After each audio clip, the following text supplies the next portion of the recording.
Добар ден пред све, почитувани медиуми, почитувана јавност. Еве денеска се собориваме тука да прославиме еден наш голем јубилеј, 20 години од раѓањето на КСС, од формирањето на КСС, со паролата за традиција, борба и иднина.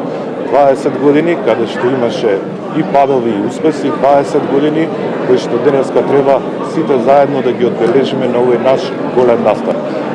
КСС во изминатиот период е репрезентативен синдикат на сите нивоа, така да можам со гордост да кажам дека еве денеска после 20 години остваривме плурализам во Република Македонија, со што придонесовме за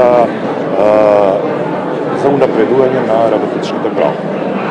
Дали се согласувате со барањето на другиот синдикат на ССМ за покачување на минималната плата на 600 евра? Па вака сега. Прво треба да поставиме едно прашање па да го дадеме одговорот. А тоа е дека ако се покачи платата на 500 или 600 евра, тогаш на кого ќе се покачи таа плата? Само на оние што се до 500 и 600 евра.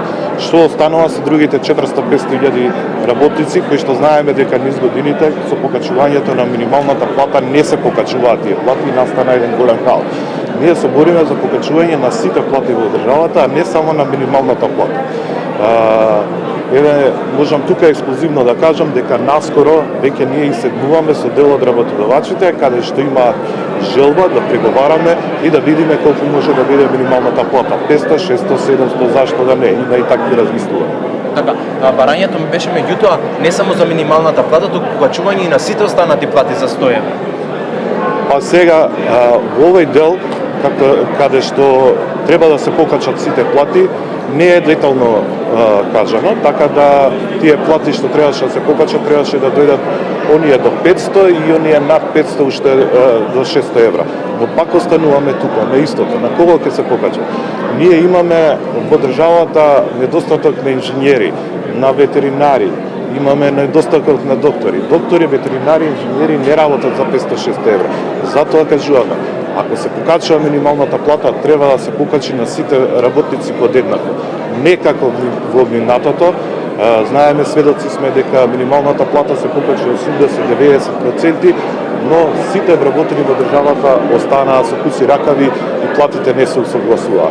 Сега во овој момент можам да кажам, постои расположение од владата, подпишавме низа спогодби каде што се покачуваат платите во образование, здравство и така натака, но и еве, веќе има иницирано дел од работодавачите кои сакаат да седнат и да подпишеме и со нив колективни договори каде што минималната плата ќе биде многу повисока. Ете, според вас, колкава треба да биде минималната плата? Па според мене треба да биде и 700 и 800 евра минималната плата. Кажавте дека се зголемува минималната плата, имаме примери за тоа, меѓутоа другите не се зголемуваат, како да се реши ова? А еве го решаваме. Значи го решивме во јавниот сектор низ спогодби што ги подпишавме во сите сектори со државата, но ни останува приватниот сектор, каде што еве ви кажав наскоро, многу брзо после нова година седнуваме и да ги решаваме сектор по сектор и приватниот сектор.